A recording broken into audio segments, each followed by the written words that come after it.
में रखने के लिए अपने पास। जब आप स्कूल पढ़ने जाते हैं, आप सब लोग पढ़े हैं, हम लोग भी पढ़े हैं, तो क्लास जब चलती है, टीचर पढ़ा रहा होता है ना, तो कई तरह के बच्चे होते हैं। एक वो होते हैं जो बहुत ब्रिलियंट होते हैं, विद्वान बच्चे होते हैं, थोड़े से कुछ कमजोर होते हैं, थोड़े से और कमजोर होते हैं, थोड़े मीडियम भी होते हैं। तो जो बच्चे पढ़ाई में ध्यान रखते हैं उनकी समझ में आती है बात, और कुछ लोग जो पढ़ाई पे ध्यान देते हैं आपस में बात करते हैं, इधर उधर देखते हैं, खिड़की के बाहर झांकते हैं, एक दूसरे से हंसते रहते हैं, तो उनकी समझ में कोई बात नहीं आती। अब जब नहीं आती तो फिर जो वो पेपर आता है, वो सवाल आता है, तो फिर वो जब दिमाग में नहीं है तो लिखेगा क्या? पेपर में सवाल आया तो उस पर फिर वो जवाब नहीं लिख पाया, जवाब नहीं, तो नंबर क्या आता है? 0 आता तो फेल हो जाता। तो परिवार वाले पूछते भाई ऐसा क्या हो गया कि आपको सुख सुविधा सब कुछ दी, लेकिन आपके नंबर तो 0 आए, फेल हो गया आप। तो कहते हैं साहब बस ऐसे ही फेल हो गए। सच ये है कि जब अध्यापक पढ़ा रहे होते हैं तो वो बच्चे पढ़ते नहीं, और जब पढ़ते नहीं है तो फिर फेल होते। तो जब मैं आज बताऊंगा कोई बात तो आप लोग फोन में घुसे रहोगे, तो फिर आप उस बात को सुन नहीं पाओगे। और जिंदगी में इतना काम है गरीब लोगों पे कि दोबारा सुनने का किसी के पास समय, दोबारा आदमी किसी चीज को सुनता है जिसमें उसकी दिलचस्पी होती है। दिलचस्पी किस बात में है? क्योंकि यहाँ गरीबी है, बेबसी है, लाचारी है, बीमारी है, परेशानियां हैं, बहुत तकलीफें हैं। तो जिस बात पे उसको हंसी आती है, जिस बात से उसके मन में ठंडक पहुंचती है, जिस बात से उसको सुकून मिलता है, उसी बात को 2-2, 3-3 बार सुनता है। जैसे आपके फोन में कुछ इस तरह की वीडियो होंगी, रील होंगी, जिनको देख के आपका मन आनंद होता है, उन्हीं तो बार बार देखते हो। वरना इस देश में एक ऐसा भी समय था जब हमारे महापुरुष बाबा साहब अम्बेडकर पढ़ने के लिए विदेश में चले गए और जेब में पैसा नहीं था। यहाँ पैसे की कमी के कारण उनके 3 बच्चों की जान चली गई, इलाज नहीं करा पाए। तो जब चौथी जो बिटिया थी हिंदू, वो इधर बीमार हो गई, उधर बाबा साहब विदेश में पढ़ रहे थे, तो बाबा साहब ने पत्र लिखा माँ रमा को, और उस पत्र में उन्होंने लिखा कि रमा, जितने पैसे मेरे पास थे उनसे मैं पढ़ाई की फीस मैंने जमा कर दिया, मेरे पास इतने पैसे नहीं है कि मैं भरपेट भोजन भी कर सकूं, तो मैं कई दिन तो भूखा रहता हूं। और कभी कभी जो ब्रेड पुराना हो जाता है, आप देखो दुकान से ब्रेड लाते हैं ना, तो उसका एक समय होता है, उसके बाद वो बेकार हो जाता है। तो जो ब्रेड खराब हो जाता है, उस ब्रेड को मैं ले आता हूँ कम पैसों में खरीद के, तो चाय नहीं मिलती तो उसी के साथ में पानी में भेज के उसको खा लेता हूँ। इस तरह से मैं अपने जीवन किस तरह जी रहा हूँ। अगर तेरे पास कुछ पैसे हो तो मुझे भेज दे, तो मेरे खाने की व्यवस्था हो जाएगी।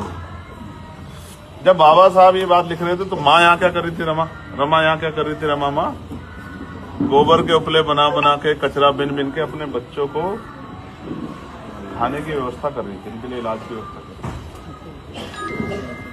तो माँ रमा ने वो सारे पैसे जो 38 रुपए करीब जोड़े थे मेहनत करके, वो बाबा साहब को मनी ऑर्डर से भेज दिए, क्योंकि बाबा साहब की पढ़ाई में कमी ना आए।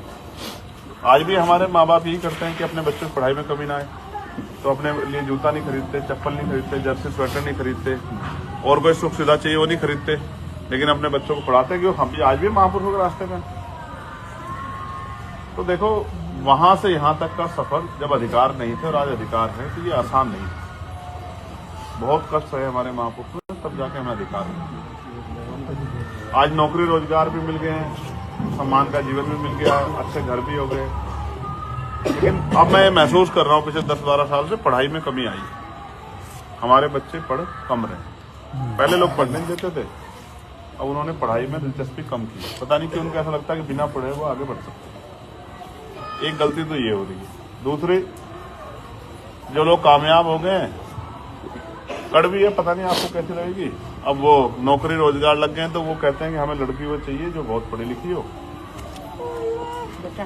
और दहेज में मुझे सोने की अंगूठी चाहिए, मेरी माँ को भी, मेरे भाई को भी, मेरे जीजा की, मेरी बहन की, उनकी अंगूठियां चाहिए, और बिना गाड़ी के तो मेरा सम्मान होगा ही नहीं। अब वो भैया गाड़ियां मांगने लगे। तो अमीर आदमी के यहाँ तो शादी कर सकता, गरीब तो नहीं कर सकता। गरीब अगर करने की कोशिश करेगा तो कर्ज लेगा, जो जमीन है उसको बेचेगा या उधार लेगा, उसको उतारते हुए उसके बाल भी साफ हो जाएंगे और पैर भी, चप्पल भी गिर जाएंगे। ऐसे समाज से कभी आप समाज का निर्माण नहीं कर सकते। आज हमारे लोग 13वीं में, जन्मदिन पे और तमाम तरह के आयोजन पे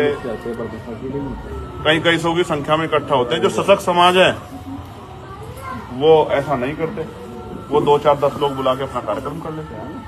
रघुवीर बाबूजी, गुरुजी शांत हो जाओ, अगर आप पे कोई अच्छी बात है तो आप बता दो, वरना उधर चले जाओ, ठीक है। लापरवाही की कोई जगह नहीं है।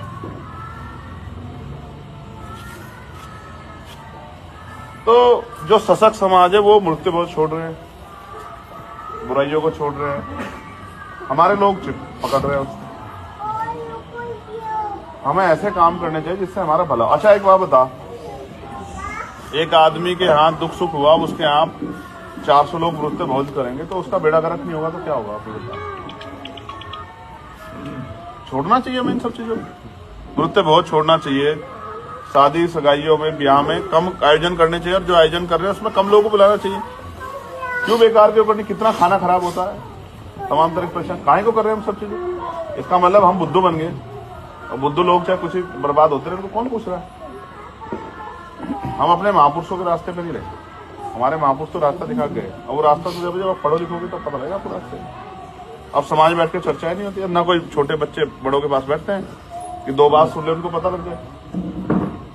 अब समाज अजीब उसमें हो गया। अब फिर हम दोबारा जिम्मेदारी उठा रहे हैं कि समाज को जाकर समझाएं कि भाई बाबा साहब अम्बेडकर की जयंती पे डीजे बजा के नाच के कूद के काम नहीं चलेगा, गाने बजा के छाती पे हाथ मार कर पीट के डांस करके काम नहीं चलेगा, बाबा साहब के विचार पे चल के काम चलेगा, ठीक है। बड़े बड़े बोर्ड लगाने से काम नहीं चलेगा। बाबा साहब की सीख को अपने घर में पहले लाना पड़ेगा, अपने अंदर डालना पड़ेगा, फिर अपने परिवार में डालना पड़ेगा, फिर पड़ोसी सबको सिखाना पड़ेगा, तब जाके बदलेगा।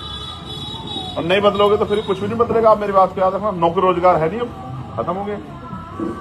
नौकरी रोजगार नहीं, प्राइवेट में आपका कोई हिस्सेदारी नहीं है, तो आप आने वाले 10-15 साल में देखना आप पीछे चले जाओगे। जैसे एक पेड़ हरा होता है, बहुत मजबूत हो जाता है, छांव देते हो, छांव देता है, फूल देता है, फल देता है, लकड़ी देता है, फिर वो सूख जाता है। तो जो समझदार समाज होता है वो दूसरा पेड़ लगा लेता है जब देखता है भाई ये पेड़ खराब हो रहा है, भाई इसमें वो लग गई है, दीमक लग गई है, इसमें ये उम्र होती है हर चीज की।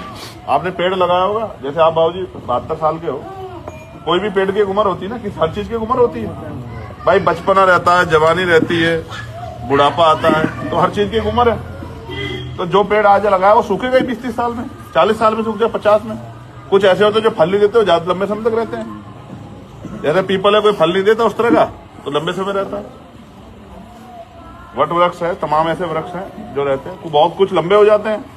अब खजूर इतने ऊपर फल लगता है, आदमी तोड़ नहीं सकता, लिप्टी से इतना लंबा हो जाता है। मेरा कहने का मतलब, समझदार जो समाज होता है, एक पेड़ के सूखने से पहले दूसरा पेड़ लगा देता है। इतना पेड़ फैल देना बंद करे तो हमारा दूसरा पेड़ तैयार हो जाए। और जो बेवकूफ समाज होता है वो सूखे पेड़ से उम्मीद करता रहता है कि भाई फल आ जाए, फल आ जाए। कहां से आ जाएगा आप मुझे बताओ। आप समझदार लोग हैं, मैंने जो बात आपको बताई वो आपको समझ आनी चाहिए। अगर आपके पास फल देने वाला पेड़ नहीं है तो आपको छांव नहीं मिलेगी, ठीक है। आपको फूल नहीं मिलेंगे, आपको फल नहीं मिलेंगे, आपको लकड़ी नहीं मिलेगी, यानी कि आपकी रक्षा सुरक्षा नहीं होगी। तो आपको समय समय पे मजबूत फल देने वाले पेड़ लगा के रखने पड़ेंगे, ठीक है। हम लोग तो मेहनत कर रहे हैं, दिन रात मेहनत करते हैं। समाज अगर गुलामी स्वीकार कर ले तो मैं आपको उदाहरण बताता हूँ आज का। आज मैंने एक वीडियो देखी, और वीडियो है, आई थिंक वो बरेली की है। एक आदमी 3 मुस्लिम लोगों को पीट रहा है, वो वायरल हो रही है। 3 लोग एक आदमी से कैसे पीट सकते हैं आप सोचो, क्योंकि वो भय में है, वरना एक का मुकाबला एक कर सकता है। अगर चून के भी होंगे, 3 पकड़ दे तो वैसे भी छूटेगा आदमी। तो वो पिट क्यों रहे पता आपको?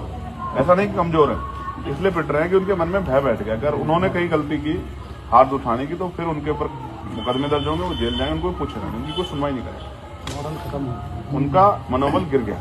ऐसे आपका मनोबल गिरा हुआ है,